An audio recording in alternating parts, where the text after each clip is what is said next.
Welcome, everybody, to Learning the Constitution on the Untold History Channel. My name is Ron Partain, and we are waiting for Mr. Gibbs. He is having some technical difficulties, but he should be here shortly. So I thought I'd hop on and just say, oh, it looks like he's coming on there, and he's coming. He is coming.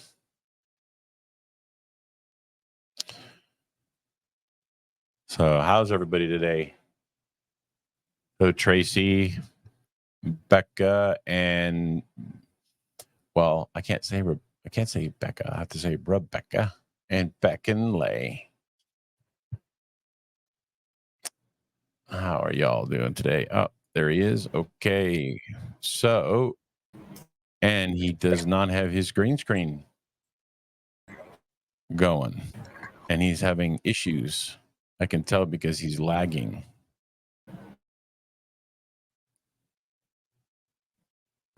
His refresh rate is not very good. Can you hear me, Doug?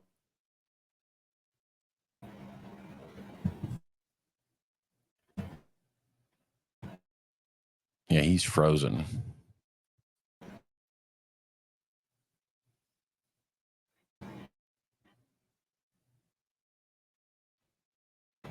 All right, I'm gonna pause this for a second and call him. Hold on a sec, guys.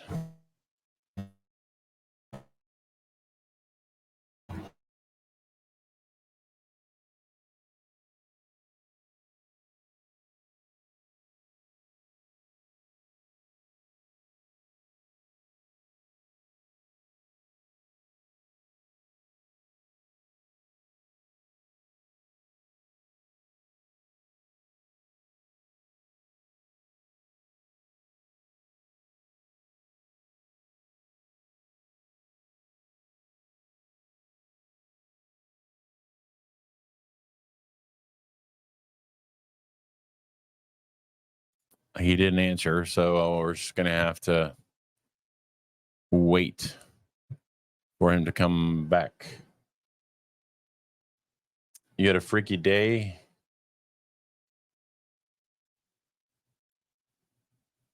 Called a troll by one of my and scolded by Facebook for saying that the pic of the Obama's daughters looked like. I haven't seen that picture, so I have not seen that picture. But they're not very good people, as I understand it. In fact, you inspired me to look something up here. One second. Let's see here.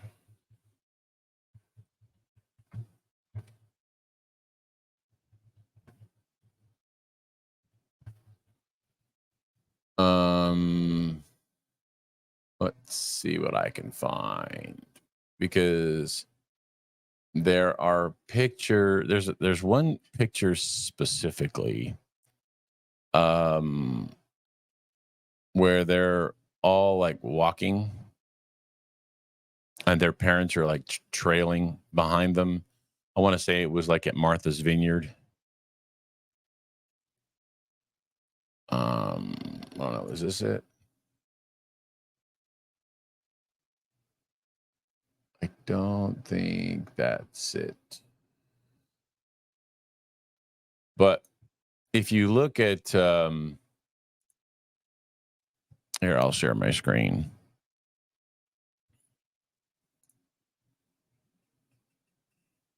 I guess I should probably share the window first, right? If you look at that picture right there, I mean, they do not look like they do not look like the Obamas. They look like these people. So, in my opinion, in my opinion, just my opinion.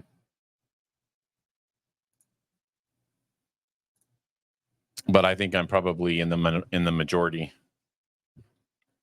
I think there's a lot of people out there who do not believe that they are truly the parents of them.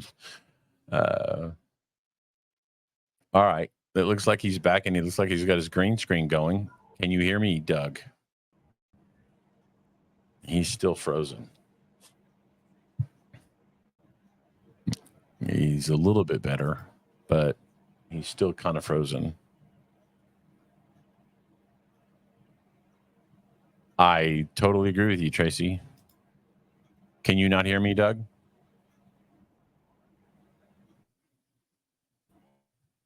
Can you guys hear me? Is everybody give me a 5-5 if you can hear me? Now, I heard something that sounded like it was on Doug's end.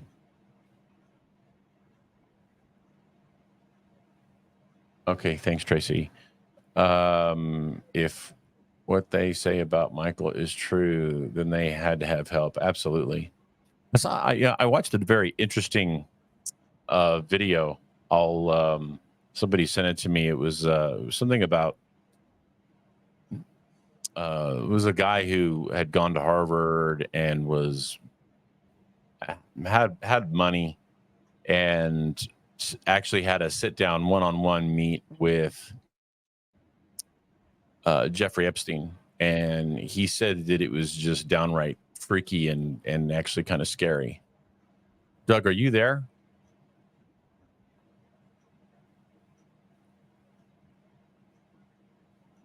I don't know. It's like he's trying to be a um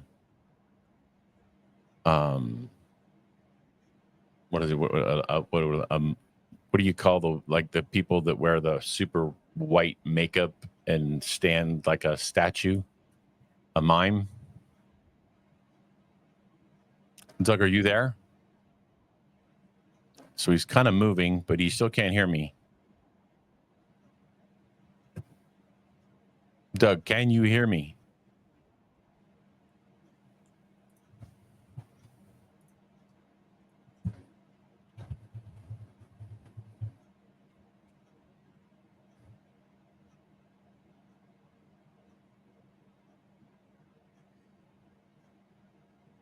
I do not know what's going on. Speak.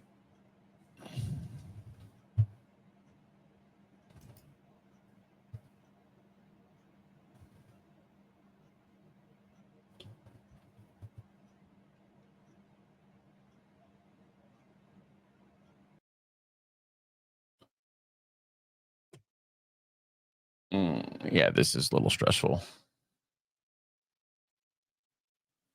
I hope we can get a class in today.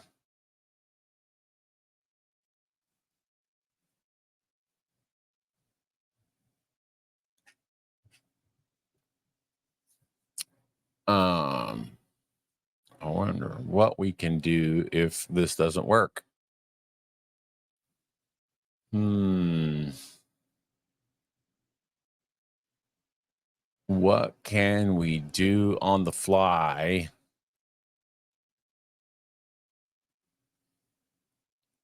You know what I might do is I might play the overview of America.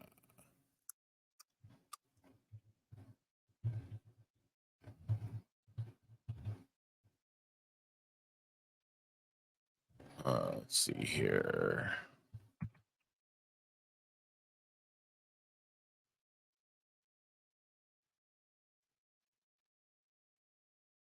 See if I can find it.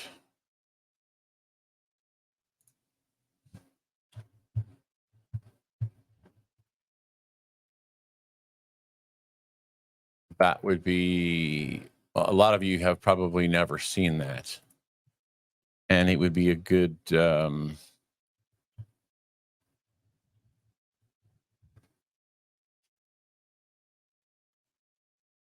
it's like a half hour long.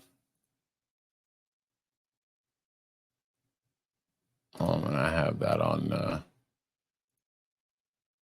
I'm gonna have that on standby. I'm not sure. He's not saying anything to me. He's not saying anything, and he says that he can't hear me, or he's pointing to his phone saying that he can't. Or he's pointing to his ears like he can't hear me. So I don't know.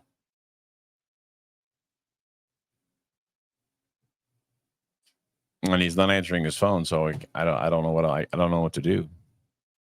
I think Tracy, I think you hit the nail on the head when you said stressful.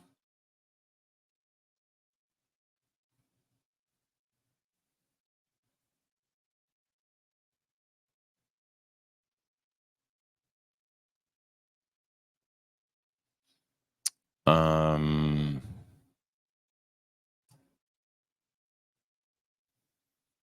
well, I tell you what, I'm going to go ahead instead of just having dead air here. I'm going to go ahead and hit play on this. It's like 29 minutes long, and it'll be a good. It's actually really. It's actually. It's very well done.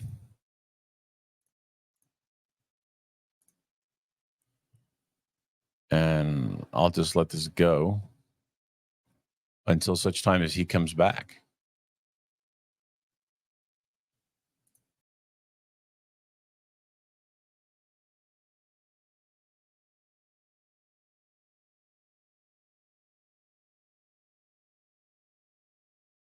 The United States of America. Born in 1776, our country is the offspring of a religious-based heritage of liberty under law. Blessed with great natural resources and a pioneer people given to industry and moral discipline, our nation grew to be strong and prosperous and developed the finest governmental system ever devised by man. America soon became known as the refuge of the world's tired, hungry, and poor. Millions left everything in the old world to start over in a land that rewarded initiative and hard work and perseverance. The many millions who didn't come here found comfort and hope in knowing that indeed there was such a bastion of freedom and opportunity, a place where dreams could become reality. Today, our nation appears wealthier and more powerful than ever. New technologies have revolutionized our daily lives. Luxuries once enjoyed only by the rich are commonplace and very affordable. Home ownership is widespread, and our people have the expectation of continued economic growth and prosperity.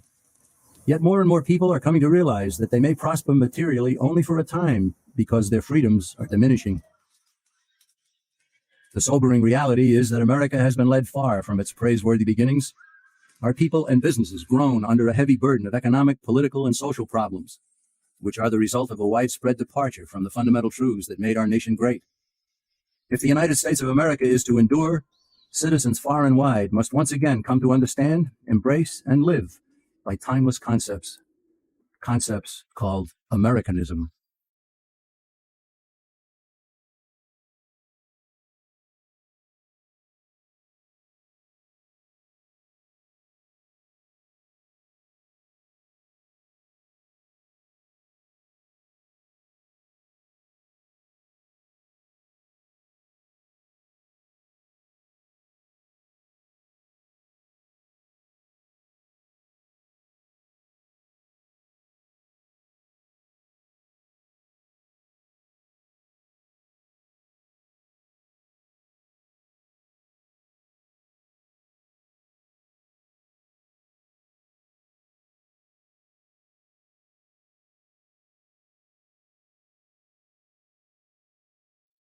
What made America great and set it apart from other lands? Was it natural resources? No, other lands are equally blessed. Was it the people? No, the people who built America came from elsewhere. Was it government planning and wisdom that spurred our nation to such heights? No again. It wasn't what government did that made America great. It was what government was prevented from doing that made the difference. What set America apart from other lands was freedom for the individual. Freedom to work, to produce.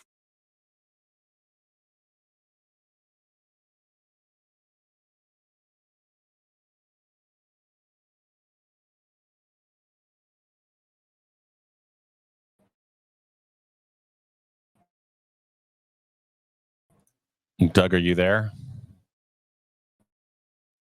Are you there?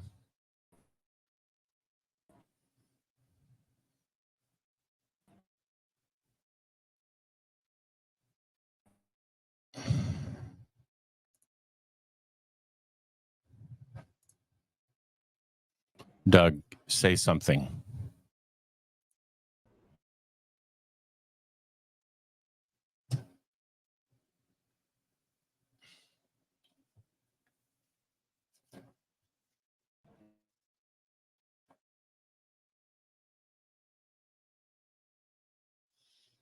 Yes, Tracy, failure to launch.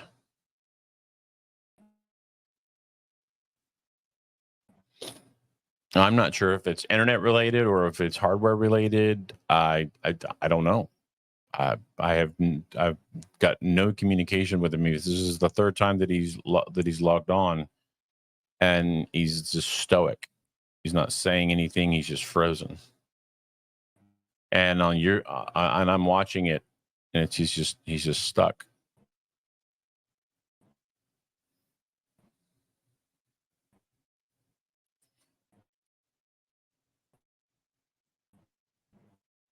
All right, guys. Well, you know what? I think I'm just gonna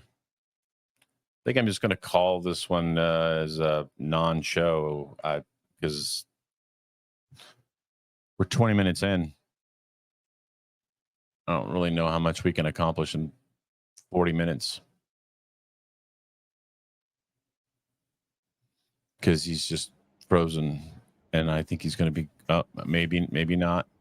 Can you hear me, Doug? Can you hear me, Doug?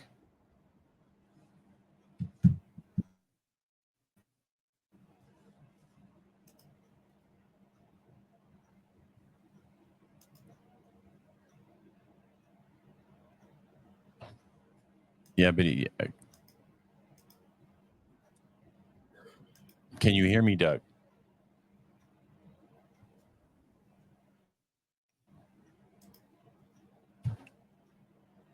Can you hear me okay? I can hear you now. Can you hear me?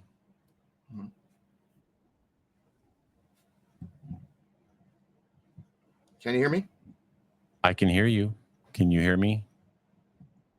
Okay, now I can hear you. Yeah, I kept getting the pages unresponsive when I turned on, when I got home about 15 minutes before, opened up my computer and it said something along the lines of something didn't happen right. We're sending a message and we'll restart your computer for you. And then when I got back on, it kept giving me this pages unresponsive thing. Looks like now we're okay, but I mean, I rebooted this thing twice just to get this far. So, yeah, I don't know why, and I don't want to know why. Let me get my background set here. But yeah, that was weird. Everything was going wrong. Very frustrating for me. I can imagine. It's frustrating for me as well. Yeah, no doubt.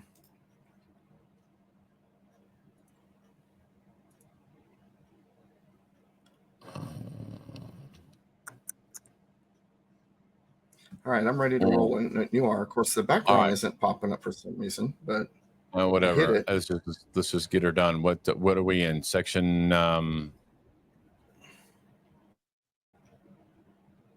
what are we in today? Yeah, we're in section 1, article 1, section 8. We're about a little bit past halfway down the page. No, about halfway actually. Now that I'm looking at it. Right after the Commerce Clause. So to establish uniform rule of naturalization, that's where we're at. All right, do it like this. Got a new layout. To establish uniform rule, right here. Yeah. Okay.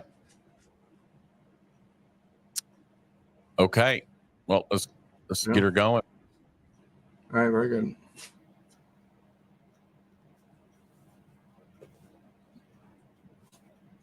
Are we live? Yeah, we've been live. Oh, the whole time. Okay. I thought we were talking off the air or something. No, I figured you had an image minutes. going on. Hi, everybody. Yeah. I don't know why. Like I said, all hell broke loose, and so be it. It is life. So, hi, everybody. I had a fascinating weekend, by the way. I was in Van Nuys on Saturday night to give an event, and went really well. So, all right. So everybody's like, "Oh, hi." All right. I do have the chat room up. I can see everybody. Yeah. Failure to launch. Tracy, you're funny. Wasn't that a movie? But anyway. All right. So we are in Article 1, Section 8. And just a quick refresher for those of you who are new or you weren't with us last week or whatever. In the Constitution, there's this idea called the enumeration doctrine. The word enumeration means to list, to number, to put into. So if something is enumerated in the Constitution, that means it's listed. If it's not enumerated in the Constitution, it is not listed. In order for the federal government to have the power to do something, it must be a power listed in the Constitution for the federal government to have that authority. Enumeration doctrine. The original list of authorities, powers given to the federal government is in Article 1, Section 8. Because it's in Article 1, that gives us a clue. And it also says this at the beginning of Article 1, Section 8. This is powers. These are powers for Congress. It says that Congress shall have power too. Why Congress? Why does it not say federal government? Because any power that the federal government has begins with law, and law begins with the Congress, the legislative branch. There's a legislative process to create law or modify law or repeal law, but there's a legislative process. 2 houses. Once both houses approve of it, then that goes on to the president for signature. The president can sign it into law, or if he does not agree that it should be law, he can veto it. If he vetoes it, Congress still has the ability to override that veto and make it law anyway. So the real power of government when it comes to the law and creating law belongs to the legislative branch, Congress. So the list of powers authorized to the federal government is in Article 1, given to Congress. Executive branch cannot execute law if it does not exist. Judicial branch cannot apply the law if it does not exist. It all begins with the law being made by Congress. That's why we're in Article 1, Section 8. This is the list. So last week we talked about the power to tax, power to borrow money, and the Commerce Clause. If you missed it, go back to the previous episode. We talked all about it. So where we left off was we had finished with the Commerce Clause last week. And I'm ready now to continue on down Article 1, Section 8. Thanks for your patience. Gosh, man, we're like, a third of the way through the show, and I'm just now rolling. I apologize. I was about ready to kill it. We have a resilient crowd, apparently, or at least some of them. Yeah. And technology happens, or lack thereof, I guess. I've been joking with my wife that in the next few months, I'm going to get myself like a gamer's laptop or something that can handle everything I throw at it. But and it just did some weird stuff today. So be it. Now it's working. All right. So Article 1, Section 8, 1, 2, 3, 4th paragraph down in that section. And now remember, each of these start with the word to, T-O. See that? The very, very first one says the Congress shall have power to. So the Congress shall have power does appear before each of those twos. They just didn't write it over and over. So I'm going to read it that way. So the Congress shall have power to establish an uniform rule of naturalization. Okay, naturalization, that's the process of making someone a citizen by law. There are 2 kinds of citizenships. There are natural or native citizenship, and then there's citizenship by law, being made legally a citizen. That's the naturalization process. Whenever a government has a process for allowing someone from another country to become a citizen, a naturalization process, typically there is a process that involves giving allegiance to their new country. In the case of the United States, renouncing old allegiances. We had a question, I can't remember if it was last week, the week before, came up regarding dual citizenship. Actually, the United States does not recognize dual citizenship. There are Americans who have dual citizenship, and the country they have dual citizenship might recognize it, but the United States does not. The United States requires you to renounce any other allegiances.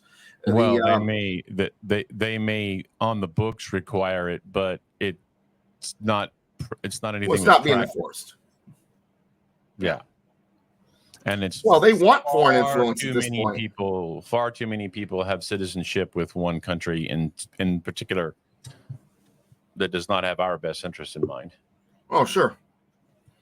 And the thing is, too, is like I said, some of the critters that are in government now, they want that foreign influence. In fact, they're all about foreign influence, foreign ideas being put in our system. Trust me, socialism and things like that, that's foreign ideas. That's not an American idea.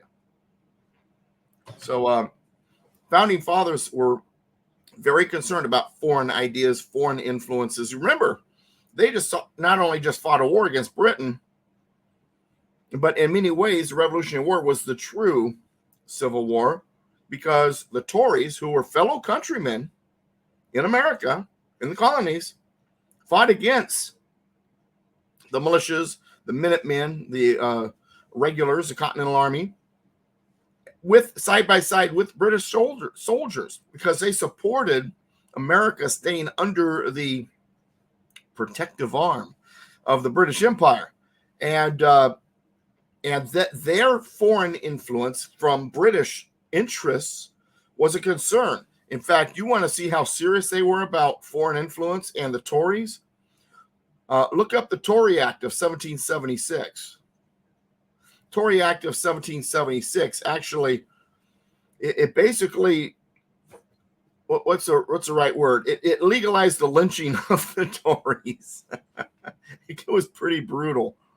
I really don't want to do Wikipedia, but Tory Act of 1776. There it is.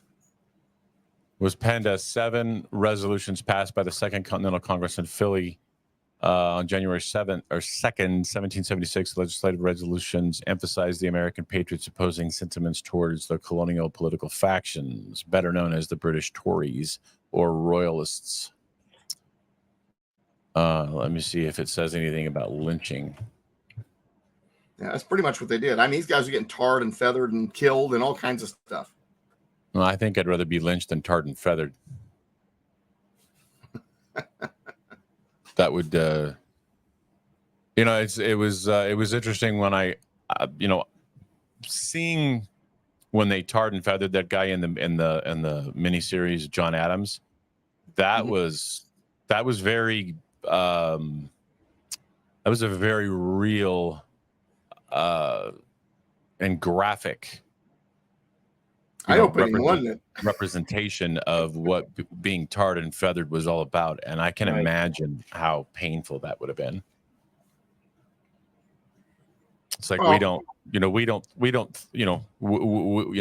we think about crucifixion as like about a horrible way to die, but you don't really, until you actually, when you watch Passion of the Christ, then it's like that made it be. That was very real. Mm-hmm. It brought it made it more real than what you think it would have been.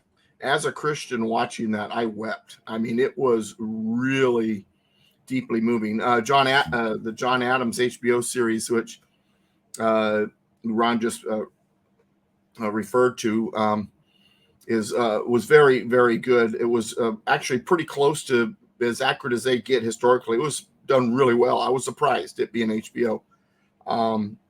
So we have that in my library. Right? There were a few things that were off. I didn't realize it, but Dickinson wasn't from Pennsylvania. He was from Delaware.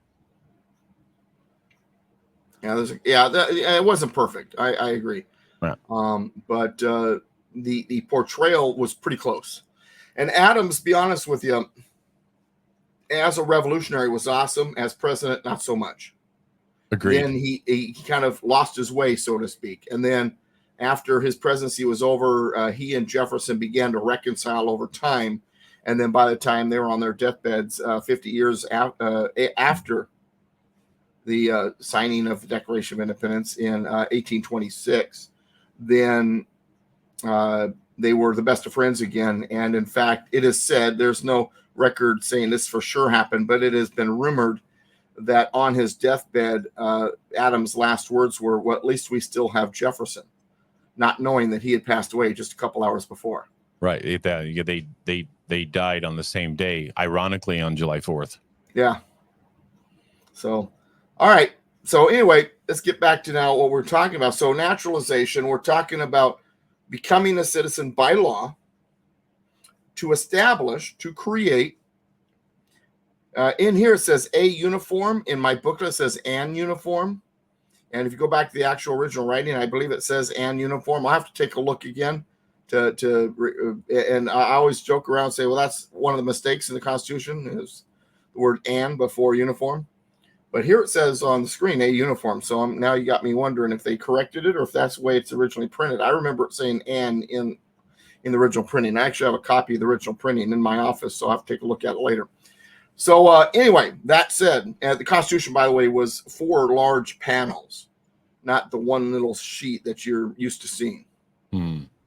But anyway, and I have copies of the original 4 panels, which is very cool. I get a kick out of that. I get to, but you got to know how to read cursive in order to read it. Just saying. Okay, so anyway, so this idea of naturalization, this is to be a citizen of the country, the union. The states had citizenship at the state level at that point. Remember, the states were sovereign, and prior to the Constitution, they handled everything on their own. There were citizens of the states. And one asks, well, who did they allow to be citizens? Well, let me put it this way. In the beginning, in the early elections, you had to be a citizen to vote, and free blacks were voting in 10 of the 13 original states. So there were free blacks who were citizens at that time. So citizenship extended to people, persons, or free persons. Now that said, as the battle over slavery began, the laws began to change. Not that I want to get into that topic, but I just wanted to answer any questions before they pop up here. So to establish a uniform rule of naturalization, the rules to be naturalized needs to be the same in Connecticut as it is in Florida, as it is in California, as it is in Montana, because the federal government, it's their job to establish those rules, because this is to become a naturalized citizen of the country. Then it says, and uniform laws on the subject of bankruptcies throughout the United States. Once again, in a sense, they're saying this. We're not only a union, we're a country now, but now we're going to have a system that unites us more firmly than under the Articles. Under the Articles, while it was a government for the country, it was a very loose-knit confederation where the states pretty much hung on to all of their power. In the Constitution, some of these powers, the powers that are good for the Union to preserve, promote, and protect the Union, these authorities, these powers are being given to the federal government, to Congress in this case. And naturalization and having a uniform laws on bankruptcy, that way, well, bankruptcy in Virginia, no problem. I'll go to Massachusetts and start over. Nope. These are not different countries anymore. It's a union. And so that bankruptcy is going to follow you. That naturalization is not just to your state, it's to the country. Citizenship to the country. Citizenship is not a bad word. I know a lot of people tell me that it's a bad word, that if you're a citizen, that you're a subject to the country. No, citizen and subject mean 2 different things. The word citizen was not a bad thing to the founders. They liked the word citizen. A subject is someone who serves the government. A citizen was someone who the government served them. So in other words, under a subject, the ruling class rules over the people. But if you have citizens, the government are servants to the people. That was the attitude. That's what citizen was about. And being a citizen is being a member of that country, to be a member of that club, so to speak, in which the government served the people. All right, next one down. Now, this one's interesting because people ask me all the time about the idea of digital currency. The first three words should answer your question. To coin money, money needs to be physical, first of all. Second of all, I want to really hammer on this one for a second because it goes deeper than that. Remember Article 1, Section 1? No problem. I'll read it for you again, or I'll actually just recite it. All legislative powers herein granted shall be vested in a Congress. All legislative powers herein granted in the Constitution, listed, like we're seeing here, herein granted shall be vested in a Congress. The word vested is very important because the word vested, there we go, means that it is uniquely only belongs to Congress, those legislative powers. And second, they can't give them away. So the powers are exclusionary and they're irrevocable. Only Congress has the legislative powers and they can't give them away. Okay, now let's go back to what we just read. Congress shall have the power to coin money. When you say that they can't give them away, do you mean that they even if they created legislation? No. Vested means it's theirs alone. They cannot give them away. Okay. So to give away power that is legislative is unconstitutional. So now who has the power to coin money today? The banks. Yes. The banks coin the money. When we say coin money, what we mean is to create the money. When it goes into circulation, money is created. If Congress is coining the money, if Congress is creating the money, putting it into circulation, who isn't? The banks. This was a mechanism purposely put in the Constitution to avoid central banking system and control by European banks. So, well, you're not. And they gave it away. You're not going to get any disagreement out of me. Now, here's the thing that really burns my bacon. How quickly did they give it away? Immediately. 1791, 2 years after the Constitution went effective. Or as I like to say with most of this stuff, before the ink was dry. Like I said, immediately. Yeah. Alexander Hamilton led the charge. Oh, well, if we're going to survive in this economic scenario, we need to have access to the gold and silver in Europe. And the way to do that is connect ourselves to the banks in Europe. That was the argument. And Jefferson said, well, there's no authority. There's no power for us to have a central bank. And that's when Alexander Hamilton began to argue, well, there's implied powers. There are things that why would Washington go along with that then? Because Congress approved it. And it was a battle. Congress barely approved it. It was a very close vote. I mean, but if I still don't understand why Washington would go along with it. Well, you got to remember, number one, while Washington liked Jefferson and agreed with him on a lot of things, he also liked Hamilton and agreed with him on a few things. And Washington was one of those middle-of-the-road guys who wants to make everybody happy. That was one of his good and bad attributes. And you got to remember also, Washington respected Hamilton greatly. Hamilton was a scribe during the Revolution War. They were, yeah. He was on his staff. They were like best. They were very chummy. No, absolutely they were. And so Hamilton and Jefferson's going at it. Congress barely passes the Bank of the United States Act. And so Washington signs it. Now, at least they had enough sense to give it a 20-year charter that could expire. Federal Reserve has no charter. It just keeps going forever. No, it had a 100-year. It had a 100-year charter. What, the Federal Reserve? Mm-hmm. Yeah, there was. They were. That was the big hullabaloo back in 2013 when everybody was like, "Are they going to redo it? Are they going to reauthorize the charter?" I don't remember hearing about that. That's interesting. Oh, I'll look it up. Okay. I have faith you're right. I just don't remember seeing it. I mean, that was a big. I was a big Ron Paul guy, and Ron Paul was all about end the Fed. But I'll I'll let you continue while I look this up. All right, so we have so to coin money is uniquely congressional, or at least it's supposed to be. It wasn't supposed to be given away to the banks, first of all, and regulate the value thereof to make sure it's operating in a proper order. And, and like I said, when you say to coin money, that's a physical form. Yes, the founding fathers did not see digital money coming. I get that. But it does say to coin money. So that means money needs to be in a physical form. So if they're going to go to all digital currency and eliminate physical money, they better amend the Constitution, because otherwise it's unconstitutional, because Constitution calls for money to be coined, for there to be physical money. Fix the standard of weights and measures. What that means is we're going to use the same system.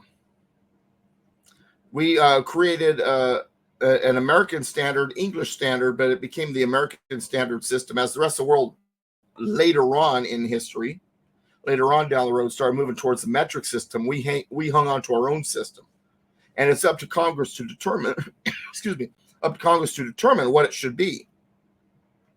I remember back in the 70s, there was this real push for the metric system, and everybody was convinced that we're going to the metric system. And people that reminded me of Archie Bunker would say, metric system's a commie plot.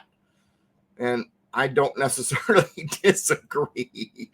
But anyway, so it is Congress's job to make sure that the standard weights and measures is uniform throughout the country. Could you imagine if you were a construction worker in California under the American standard system, and then you went to do some work in, say, Oregon, and they were on the metric system, and Nevada, it was using some other weird system? It would cause all kinds of issues. They understood that the states needed to be under the same system. I have the answer. So the Federal Reserve Act was initially chartered for 20 years, but the McFadden Act of 1927 essentially made it so that Congress rechartered it in perpetuity, so that there was no expiration date. Okay, that I've heard something along those lines before. Okay, that feels a little more in my ballpark. Yeah, I remember the perpetuity part, but I didn't remember the McFadden Act. But now that you say it, it is something that's kind of in one of those drawers in my head that's hard to open because it's so full of files. It's the Federal Reserve is only as good as the dollar, and when if the dollar collapses and is worthless, then the bank goes bust too. I have a lot of faith in their evilness, that they will find a way to keep that going. I have absolute faith in their evilness. Yeah. It is amazing the crap they pull off too. I don't know what's worse, their evilness or the gullibility of the people who let it happen. But anyway. Well, isn't interesting. I saw a clip today reminding me, when the Federal Reserve was being debated, the banks actually took out I don't know, what do you call like not advertisements, but like they bought the ability to write articles, and they literally were like saying how horrible the Federal Reserve Act was and that the banks didn't want it, using reverse psychology on the people, because if the banks didn't want it, then it made the people say, well, if the banks don't want it, then it must be a good thing. That's not a surprise. That comes straight out of G. Edward Griffin's mouth. Yeah. Who wrote the book Creature from Jekyll Island. Yeah. For those of you who did not know, I interviewed G. Edward Griffin about a little over a year ago. If you go to douglasvgibbs.com, go to the videos page and scroll down, you can find that interview. Oh, I remember that very well. Yeah. I was supposed to be there with you, and I got sick that day. Yeah. Brady, who went with us, was like a little kid in a candy store. Oh, I He would is have been too. grinning ear to ear. We and Bill, who filmed it, got there late, so it was just Brady and I and Gia Griffin in his office. And Brady at first didn't even know what to say. He was just quiet. He was just clammed because he was so like beside himself that he was there. And then he starts asking questions, and Griff's talking to him like they've known each other all, his whole life and stuff. And Brady relaxed and stuff. And then after the end of the interview, Brady's like, I just got a chill up my spine. But anyway, get back on target here. It's all your fault, Ron. I'll blame you. Now, Well, we are talking about your coin money.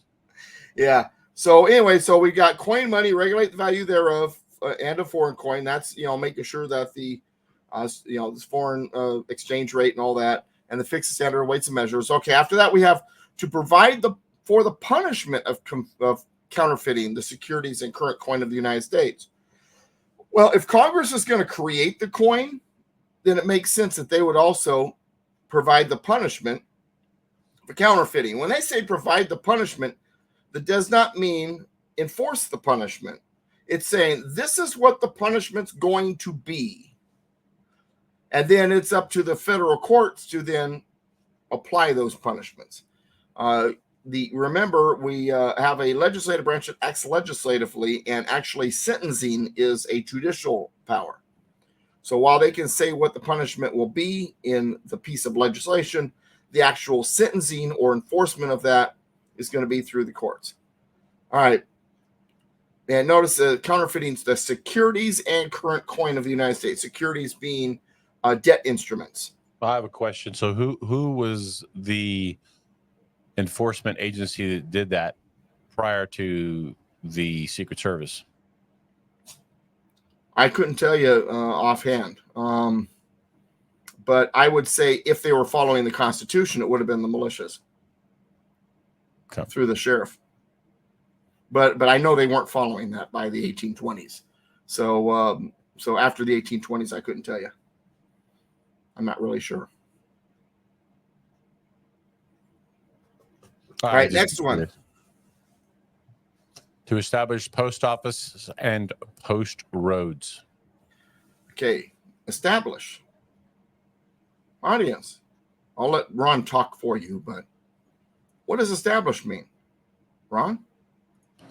To establish? Yeah. To create. Establish something. What does it mean? You're doing what? Say again? You're creating it. You're creating it.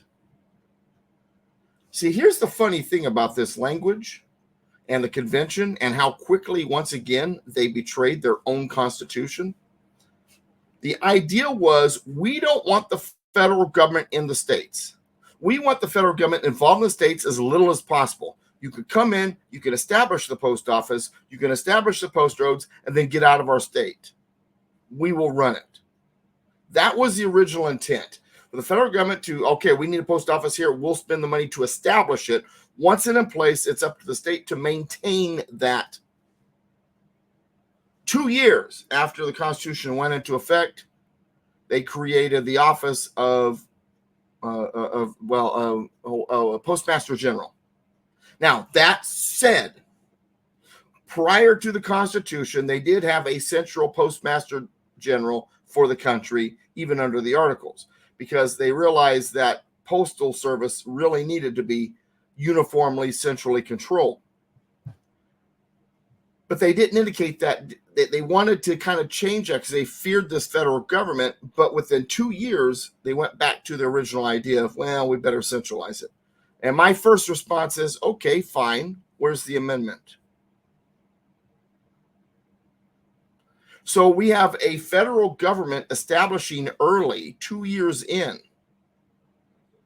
that they're going to do things without amending the Constitution. Well, it really should be this way. So we're just going to do it this way. Well, if it should be that way, fine. If there needs to be a uniform agency for the entire country, fine. Where's the amendment giving the government that authority? They don't have that power. Their power is to establish the post offices and the post roads. Once that's established, out. And this is the only time that the word roads appears in the Constitution. And it's capitalized. And it's capitalized. In 1817, James Madison vetoed a bill for the general roads to be funded by the federal government. So now there's no authority.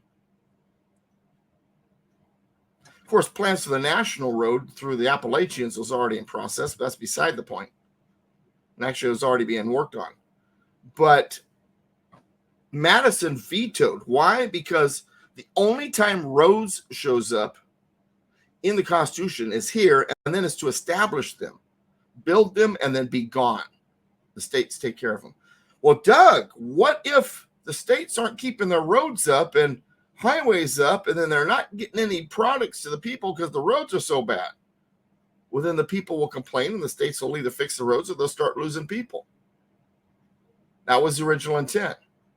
The original intent was not for the federal government to be giving the states money for their roads and to be involved in that process. Now, we have far too many people who, again, I said it before, I'll say it again. We have far too many people who believe in the federal supremacy. Right. Well, don't forget our good friend, Barack Obama. You didn't build that. If it wasn't for the federal government, you wouldn't have had the roads to transport your products, and there wouldn't have been, And I hate imitating him because it makes my head hurt. You're not the only one. We were talking about his fake children before you logged on, where you were having problems. Yeah, my response to that is what I was saying when Trump became president. I said it's nice to have a president that has a pair and a first lady that doesn't. Big Mike. Big Mike. All right. Anyway, so establish post office, post roads. Now, I'm going to come back to post offices later on also. So I'm going to return to this probably next week because we're not going to get to to the end of this. And we usually don't. I told you guys, I think last week, it usually takes about 3 weeks to get through Article 1, Section 8. In this case, because of my difficulty getting online or getting on the show or whatever early on, it might take a fourth week. All right. So the next one, Congress shall have the power to promote the progress of science and useful arts by securing for limited times to authors and inventors the exclusive right to their respective writings and discoveries. That is the Copyright Office and the Patent Office. This is the attempt to not only protect the intellectual property of individual Americans, but to protect the innovation of America as a whole. Therefore, it's a federal authority because it's for the union. It's for the country as a whole. It is for the individuals, but it's also for the safety, security, progress, promotion of the union. Agreed. The next one, I'm sorry? Agreed? I said agreed. Yeah. The next one, chat room has been getting a kick out of me, by the way, today. They like what you said about the president who has a pair and a first wife lady that doesn't. Yeah, I used to say that a lot, and I mentioned earlier I had this speech in Van Nuys, and afterwards a friend of mine called me up. It was the first time he'd seen me do a speech. He says, "You know what I was thinking while you were talking, Doug?" I said, "No, what?" So someday you're going to be in jail. No, I mean that is a good thing. You're going to. Yeah, I said, someday I'm going to be in jail, and that's a good thing. So well, yeah, because you're saying the right stuff. You're ticking them off. But and that was one of the jokes that probably ticks them off too. But anyway, Joan Rivers can only be killed once. All right, so exactly to constitute tribunals inferior to the Supreme Court. What that is that's the as the inferior court system, that your district courts, your circuit courts, you have justices, federal justice of the peace, actually in Washington D.C., for example. It is Congress's job to create, uncreate, maintain, establish, all that, constitute these tribunals. Now, that said, armed with that knowledge, in 1800, when the Federalist Party lost the election to Jefferson, and they lost both houses of Congress, they decided to follow that authority. And in the Organic Act of 1801, they split Washington, D.C. into 2 counties. Now you need 2 county federal judges, a couple of federal justice of the peace. Then they doubled the size of the circuit court system from 3 to 6 at the time. They added district courts. They nearly doubled the entire size of the entire federal court system. Thomas Jefferson, in response, said that the opposition has retreated to the stronghold of the courts, where it will be no more difficult to dislodge them. So even back then, the left used the courts to maintain power, even when the people refused to put up with their shenanigans. Now, that said, to this day, that not only means to constitute or create, that if you can create something, you can also dismantle it. So if the Ninth Circuit needs to be dismantled, or if we need to reduce the number of federal courts, Congress could do that too, but it starts with Congress. Now, once again, this is a legislative process. So Congress, both houses would have to approve it. Then it would go to the president for signature. If for some reason he did not like the change, then it would go back to Congress, and they would have the choice of either allowing it not to become law or trying to override that veto with 2/3 from each house when they reconsider it. Well, weren't they trying to discuss potentially stacking the court again, like creating more? Yeah, but in the case of the Adams presidency, what I was just talking about in 1800, they stacked the entire court system. Right. Or packed it, Well, I think wasn't it initially 7 judges on the court? Originally there was Was it 5 or 7? There was 6. Then it went down.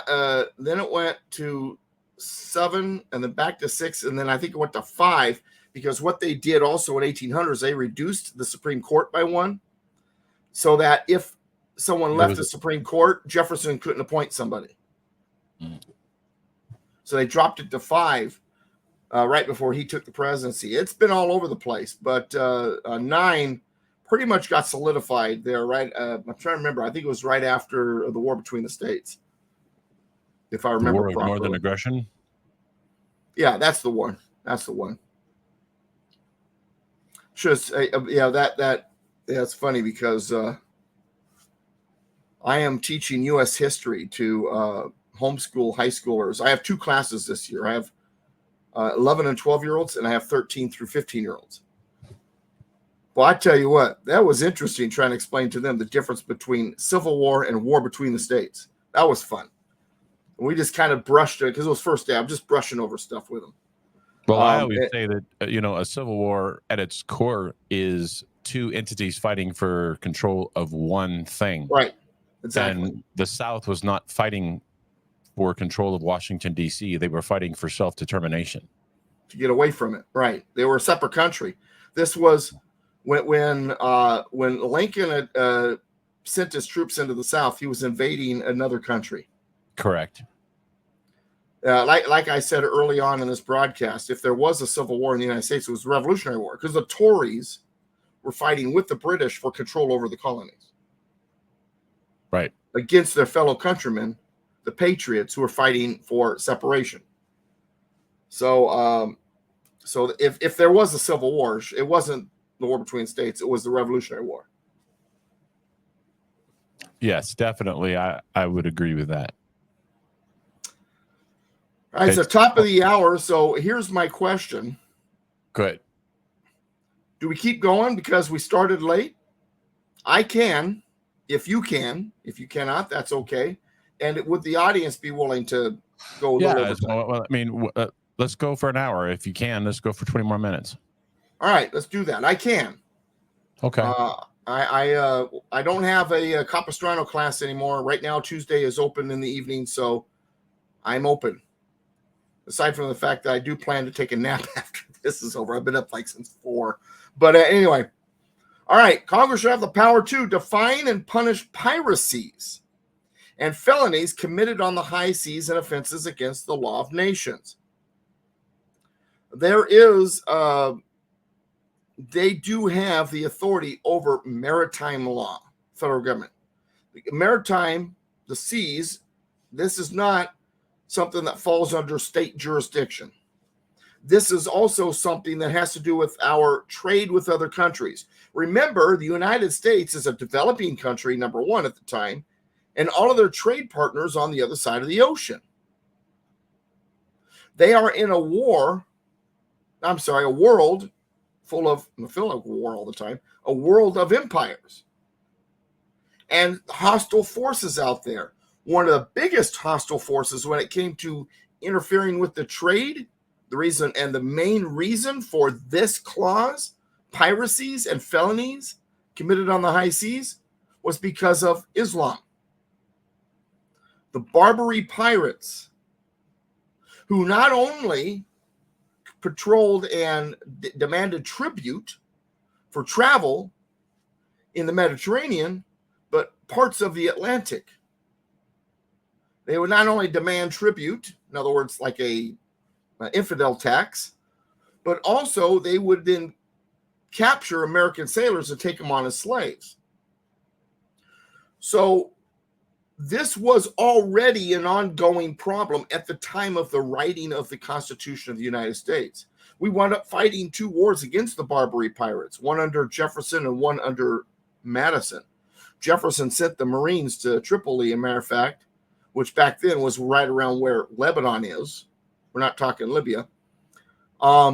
Really? Yeah. Man, I looked it up in the old maps. Tripoli is actually right around where Lebanon is. The original Tripoli that we sent our Marines to the shores of Tripoli. You've heard the hymn, right? Yeah. Well, you're a Navy guy. Of course, you've heard the hymn because you had to give Marines rides just like I did. Yeah, I was on an LHA. Yeah, my second ship was an LST. That L stands for landing. Exactly. Amphibious. And they had flat bottoms, and they were very unstable in rough seas. Oh, yeah. All right, now I got to do a quick story. So for those of you who can see my hand, so the flat bottom, when it gets in the rough seas and it's traveling forward, it'll slap like this. Mm-hmm. Right? Now, you know what I'm talking about. And when it's doing that, what I got really good at on that LST is I would stand at the bottom of a ladder. And I'd time it. When that ship was at its height and started dropping, I would jump. I'd get my hands on the rails once, swing myself up, get to the next deck, and my feet would never touch any of the steps on the ladder. And if an officer had ever caught me doing that, he would have browbeat me for risking hurting myself, damaging government property. But that's beside the point. Okay. But anyway, so we are wanting to defend our trade routes. So in the Constitution, Congress has the authority to make sure that our Navy is capable of taking care of the piracies and felonies committed on the high seas and offenses against the law of nations being this agreement among the modernized countries when it comes to certain laws. And Congress could pass legislation regarding that to define and punish those. So when you hear about American vessels in the Mediterranean or in the Persian Gulf going after other vessels because they're interfering with our trade route, Suez Canal or something like that, that is totally constitutional. Once again, if they're flying an American flag, if it's an American vessel, and this is regarding our trade routes and things like that. Yes. Now, what's interesting is, and this is just a little side note, you hear every once in a while about a Coast Guard cutter being in like the Gulf of Oman or the Persian Gulf or something like that. Sees in a drug ship or a ship full of arms, whatever. And I think we've talked about this before on the show. Coast Guard cutters, their territory is only so far off. It's like, I think it's like about 200 miles off the coast of the United States and navigable waters in the United States, like the Mississippi River, things like that. That's their territory, their jurisdiction. They're not supposed to go outside that jurisdiction unless we are in a state of emergency. But we've been in a perpetual state of emergency forever. Well, yeah, it's funny because every year I hear about a Coast Guard cutter operating out there in the Persian Gulf or the Gulf of Oman or something like that. Why? Because we are in a perpetual state of emergency. You got it. So that's how you know, by the way, if the government thinks we're in a state of emergency, find out if the Coast Guard is operating somewhere else. That's one of the signs. All right.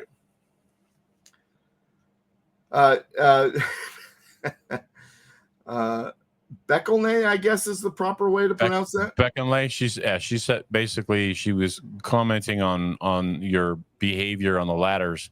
Yeah, you would have been peeling potatoes for a month. Only if he would have been doing the little history lesson for anybody who's not in the Navy. When you are brand new in the Navy and you first get to your command and you've never done anything, then you have to do what they call service. You have to do it's like a 3-month service that you have to before you actually can go and do your job. And that could be working in the galley, that could be doing whatever. I worked in the wardroom for like a month and a half, and then I was on the mess decks. Yeah, and then I went to the mess deck. Yeah. And they give you a nice little T-shirt that has the logo of the ship on the breast, and that way everybody knows that you're really a nobody and you're working in the mess decks. When I worked in the wardroom, I had to wear salt and peppers. Oh, did you? Yeah, that's funny. That's Yeah, you know, but I remember that now. That's right, and that's why I was glad I wasn't one of those. You're wearing your white top, your white. It's like your white. It's not a dress uniform, but it's not. It's like one step above the. It's like a working uniform. It's basically shore duty working uniform. Right. It's a shore duty working uniform. Very well said. And then but in the Navy you have. In the Navy, in the summer months you wear white, and in the winter months you wear blue or black. Navy blue, real dark. So yeah, that's just a combination. You wear your black pants and your white top. That's a salt and pepper. Anyway, yeah. Back to the show. So that you can look like the penguin that you are. All right, or servant that you are. And you want to really tick off officers or chiefs. Wash their coffee cups. We tricked a guy into doing that, man, and we thought he was going to die once the chief's mess found out that because coffee cups, the stains that's kind of like it's almost like their sign of how long they've been there, kind of thing. Yeah, I wasn't aware of that. Yeah, so these coffee cups of the chiefs especially just stained and nasty looking. So we convinced this guy, say, hey, man, you want to really make them like you? Clean their coffee cups for me.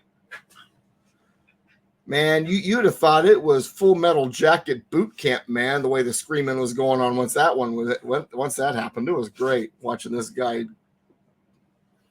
struggle. All right. Yeah. All right. So the Congress shall have the power to declare war, grant letters of marque and reprisal, and make rules concerning captures on land and water. To declare war, a declaration of war is a formal message to the rest of the world that a country is in a state of war.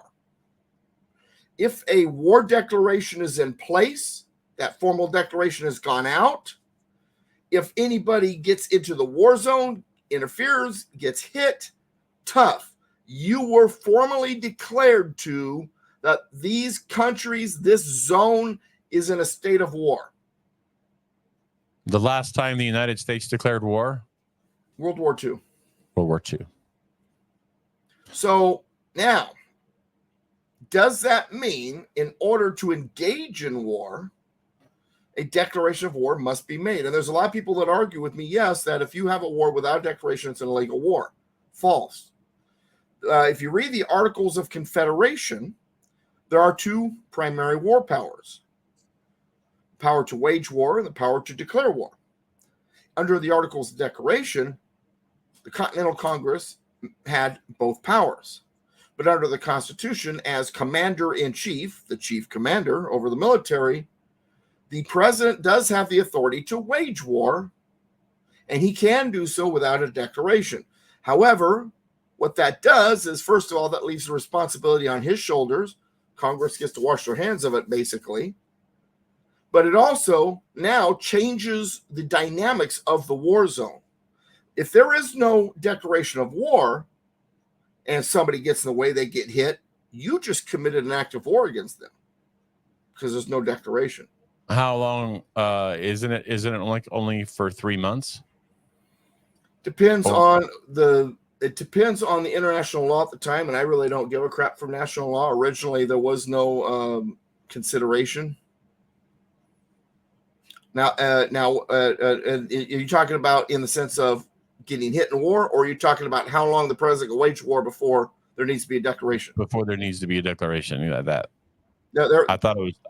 That has been said that there's actually technically no limit. Here's the thing: if Congress does not want to declare war, but they're willing to fund it, you go as long as necessary. Now, if the president is going around and just waging war right and left, and he's out of control, he can be impeached for it because he's abusing that power to wage war.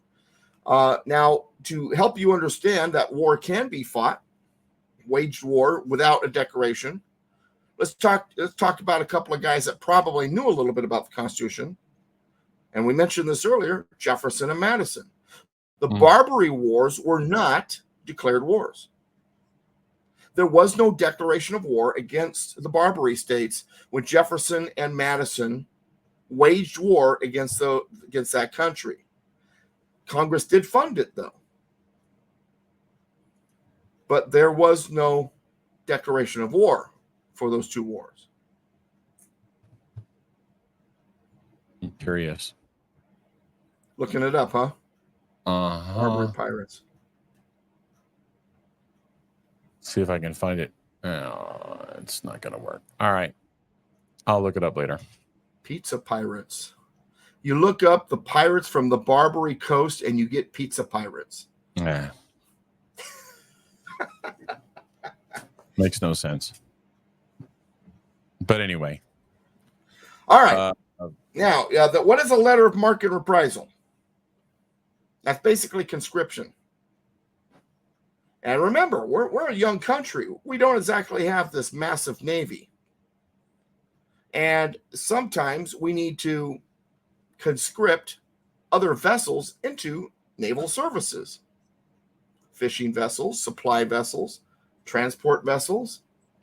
Here's your letter of marque and reprisal. You're now a part of the Navy. Letters of marque and reprisal can work with ground forces as well.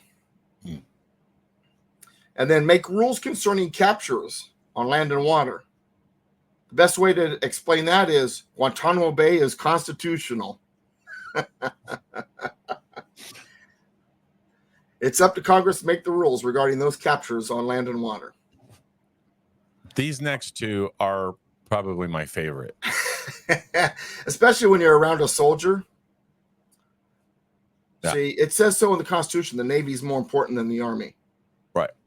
Well, and so I'll if you allow me, please have fun with it. To raise and support armies, but no appropriation of money to that use shall be for a longer term than 2 years. And a lot of you are probably familiar with the National Defense Authorization Act, or the NDAA. And the NDAA has to be reauthorized every 2 years. And that is the authorization of basically the Army and the Air Force and now the Space Force. Right. And when you look at the one underneath it where it says to provide and maintain a Navy, that is why the Marines are part of the Navy. Because if you look at the Marine logo, it says Department of the Navy, United States Marine Corps. The Marines are naval infantry, and that's why the Marines guard the embassies. A Marine would tell you that not only are they under the Department of the Navy, but that they are the men's department. Yeah. Whatever. If you see a ship go out with I've seen that. I've 500 sailors that come back with 250 couples. Exactly. Yeah. But the point of this is that the Army, the founding fathers, did not want a standing army. They feared a standing army, which is why they put it in the Constitution that the Army can only be in basically active for a period of 2 years, and then it needs to be reauthorized. Now, when it comes to reauthorizing it, real quick, just to add to this, so when it goes to be reauthorized, which house of Congress has to initiate that? The House. The House, because it's a budgetary item. Correct. And before the 17th Amendment, the House was the voice of the who? People. And if the people are nervous about a standing army, guess what? They get to starve it of money. That's right. Okay, go ahead. Continue, please. No, I was just going to say and what they do is they'll sneak things in to the NDAA. Yeah. To get passed because they know that the NDAA is going to get passed. Right. So there's some shenanigans there, but the Navy, the Navy is in perpetuity. The Navy never needs to be reauthorized. It is always there, which is why so many things are in the purview and jurisdiction of the Navy, specifically intelligence, the Office of Office of Naval Intelligence, or the ONI. They're that they were the first intelligence agency. Yeah, well, protecting our trade routes isn't something that needs to be reauthorized. That's something that needs to be always going on. Correct. And that was really one of the primary reasons. And also, there's that old saying, he who controls the seas controls the world. And they knew that the seas were important. And then Beckley says something else that's interesting. Name one branch of the military that could function without the Navy. Better yet, name one branch of service that has all the operations necessary and don't need any other branch. Navy has its own Air Force, and personally, I believe that Marine Corps and Navy pilots are the best trained in the world because they have to land on postage stamps, moving around and floating in the middle of the ocean. That takes you want to talk about Big Mike's cojones. That takes cojones. Absolutely. We got the infantry, we got the best, the special forces, the SEALs in the world. But don't worry, rescue services, we love you too. Of course, real quick, you're listening to two guys who were in the Navy, so of course we're going to be biased towards the Navy. We're going to be a little bit biased. Yeah, but I was raised by a Marine though, which is part of the reason I got in the Navy. But the at the end of the day, the Army was not supposed to be the monstrosity that it is right now. No. And actually, prior to the War of Northern Aggression, the Army wasn't they had to. We didn't really have an army. No, matter of fact, after the Revolutionary War and again after the War of 1812, they purposely reduced the numbers drastically. Yeah, they had.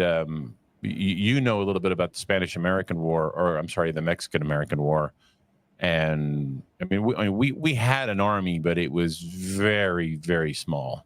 Mm-hmm. It was extremely small, and if you look back at the history of the Army, the Spanish-American War of 1898, that was, we won that, but we didn't win that war because we were a superior army to the Spanish. We won that war because they sucked more than we did. Well, that said, we did have a decent navy at that point. We had built a couple of battleships. We were in the process of beginning to build a better navy at the time. The Ironsides type ships were becoming more popular.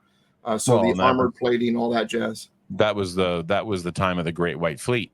Mm-hmm. And for those of you who don't know what the Great White Fleet was, I think it was like 12 battleships that they painted all white, and they literally sailed them around the world to showcase America's naval prowess. Yeah, it's interesting stuff. As a sailor, one of my favorite jokes or discussions, which isn't a joke, is really serious. You ever walk into a bar and you see a sailor and a Marine? They're probably giving each other crap, and they're going to give each other crap because they're brothers. They're both a part of the Department of the Navy. Then a soldier walks in, and they both turn on the soldier. Then someone from the Air Force walks in, and all three turn On the Air Force. on the guy from the Air Force. God help us if a coastie or a guardian from the Space Force walks in. Well, and the funny another thing is that if in the inter-service brotherhood, we will give each other crap 24/7. But we got But each if other's a backs. civilian tries to give us crap, or somebody who never served, we will all defend each other to the death. Absolutely. I respect all the other veterans, and I especially respect the combat veterans, which I am not. But I will say this: if the combat happened during my time I'd have been there too. No question. And I loved my time in the service for sure. But I had a good. For those of you who don't know, I served on a battleship.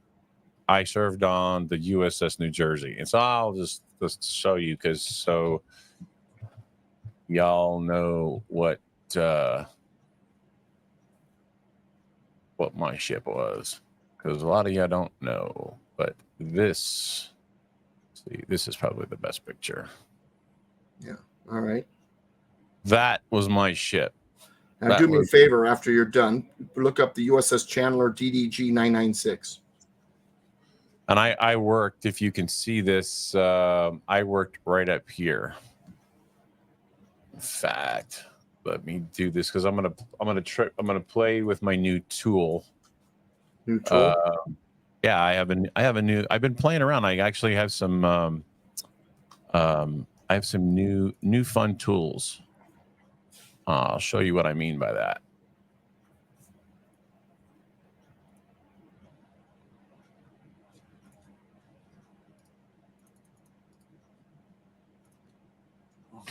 So I worked right here. Oh, new tool. New tool, kind of fun. And now, what was the one that you served on? My first ship was the USS Chandler DDG 996. While you're looking that up, Beckelnay, Dad said the Coast Guard was formed for the people who couldn't make it into the Navy. I have to admit, though, some of these coasties are pretty awesome, man, because they did sea rescue stuff like that. That was pretty crazy. Well, what that looks like? It looks almost like a Spruance class. It is. It's a Spruance hull. Yeah, but it is a Kid class destroyer. The story behind the Chandler, there's 4 ships: the Kid, the Scott, the Callahan, and the Chandler. Is they were originally gifts to the Shah of Iran. When the Ayatollah Khomeini took over, we kept them, jacked them up with the latest in technology, and then parked them in the Persian Gulf, pointed at Iran. Now, what did you do? I was a personnelman, so I was. God. So basically you didn't do anything. I did a lot. I had all kinds of things that I was qualified to do, and here's the thing: tick me off, you don't get your paycheck. All right, because suddenly your page 2 vanished. Yeah. And then my second ship was USS Peoria, LST 1183. Wow. 1183. Yep, 1183. Oh, you have That's one of what- those ugly looking ships. And with the derrick arms out front. Yep. Let's see.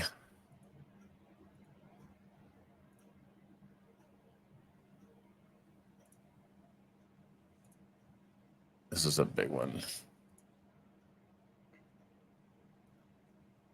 Yeah, what this was, so the bow of the ship, if you can see it, there's a if you can't see it here, but there's a line right here where Right. the ship the doors will open up and there's hinges right here. So the front will open up and then a big this little thing right here will extend out and then it'll be a ramp that comes down so the ship can go all the way up to the shore And and unload. and Right. unload.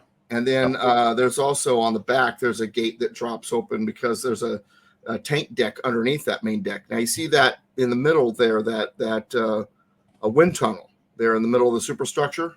Mhm. And that's for parking tanks and stuff like that. At night out to sea, that is pitch black. Well, And I decided to walk across that to go to mess one time. Slammed into the bulkhead, broke my nose. Since we're sharing since we're doing this, I'll share this. This was my last ship before I got out of the Navy. And it was the USS Oh, you guys have a Polo. well deck. We had a well deck. Yeah. Right. So the back end of the back end of the ship literally would sink down in, and they would flood the well deck, and then so ships, so little boats could come in and load up. We had Harriers, and I worked up here. I worked on the top. Or a helo carrier is what we sometimes call them Yeah. Well, we had Harriers. too. We had Harriers as well. And the thing that really sucked is my rack was like right below the deck, right here. So when the you Harriers couldn't took sleep because off in things the are day taking and I off. worked the night shift, yeah, it sucked because I had Harriers and helos landing right above me all the time. So yeah, not All fun. right. Well, Not that we did a little trip down memory lane for those of you who stuck with us. But that was fun. Well, see, I'm very proud of my Navy, and you can see all my Navy stuff behind me.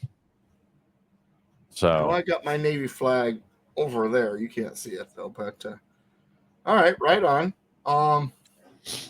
So it's good spending the time with you. I have a wife who took today off, and went to my Constitution class in Fallbrook with me. I do a class at Fallbrook in the morning on Tuesdays, and then I come here in the afternoon for this. I apologize once again for the technical difficulties early on. It took me about 20 minutes to finally even get on. But now you notice there's no delay or anything. Everything's like awesome. So I don't know what happened. My computer decided I don't know. how's my Act sound? like a Democrat. How's my sound? Is my sound a little bit better? Yeah. So because I got a new mic, and let's see. Yeah. Got a new microphone. And it's like supposed to sound really good. Supposed to sound really good. So I will tell you guys, one of the things I'm working on right now is going to have the ability to have call-ins. So we'll have a telephone number where people can call in and ask questions. So that is something that we will be implementing soon. So And let me say this real quick. One of the things I'm working on, DouglasVGibbs.com, having all of my classes, all of my events, everything stream live into the site. So, and what's exciting about that is September 22nd, 23rd, and 24th. I just got confirmed the day before yesterday. I'm very excited. Well, yesterday actually was confirmation. I'm thinking about it. I am going to be one of the speakers at the Michigan State Republican Party Convention. I am going to, and I'm going to be sitting at the table with Dinesh D'Souza, Jim Caviezel, and Kerry Lake. Oh, very nice. Yeah, I'm very excited. Yeah, and I'm actually getting paid for it too. It's cool. So, Awesome. yeah, I'm very excited. So, tail end of matter of fact, part of how I got that was our good friend, our Michigan girl that's usually in the chat room with us. Stephanie, yeah. And so she pushed for it, and because their theme this year is Party of the Constitution. Who better to have? And she argued it well, apparently. So I'm very excited. And I got Havasu that week also, earlier that week. So I have my event in Marietta on the 16th, Havasu from the 17th to the 20th, and then Michigan from the 22nd to the 24th. So it's good. So Constitution Week's going to be a busy week for Mr. Constitution, but it should be no different. Well, that'll be kind of cool. So in Havasu, I'm also going to be around Carrie Lake. So I'm going to bump into her twice. So the second time it's going to be like, hey, I know you. So I have a feeling it's going to serve me good when it comes to getting to know her. I will have my wife with me, and I can't wait till she gets to meet. Awesome. Also, these people. No, Virginia has been a lot of fun. I have a lot of admiration for that woman. Yeah. Carrie Lake's awesome. So anyhow, all right, everybody. Well, thanks for putting up with us and our technical difficulties. Technical difficulties and Navy talk. Yeah. So sandwiched in between was the Constitution. Next week we'll finish up Article 1, Section 8, and probably get into is Section 9? Yeah, Article 1, Section 9. And at the beginning of that section is the part that talks about getting rid of the Atlantic slave trade. That's a great conversation. That'll be fun. Yeah, that'll be a lot of fun. That will be. There's fun. Your teaser, folks. Yeah. All right, everybody. Well, again, appreciate y'all putting up with us and tolerating our technical difficulties, and we look forward to seeing you next week, where we'll finish up Article 1, Section 8, and get into Article 1, Section 9. Talk about some slave. We'll destroy some narratives that a lot of y'all probably were unaware of. 1619 Project doesn't have a leg to stand on. Exactly. All right, everybody, have a wonderful evening. I will not be doing another show tonight. I've got some other stuff that I've got to get done. So, but I look for me tomorrow at 5 p.m. Pacific, 8 p.m. Eastern. So I will be here we'll be going down more of the treason in America stuff with the Council on Foreign Relations. So look forward to seeing you then. And maybe tomorrow I might even have the telephone thing worked out. I'm excited about that. That'll be fun. That's awesome for you. Yeah. Maybe we might even use it for this show every once in a while, because it'll be good for us as well. Okay. Very cool. All right, everybody. Thanks again, and we'll see you next week. And I'll see you tomorrow.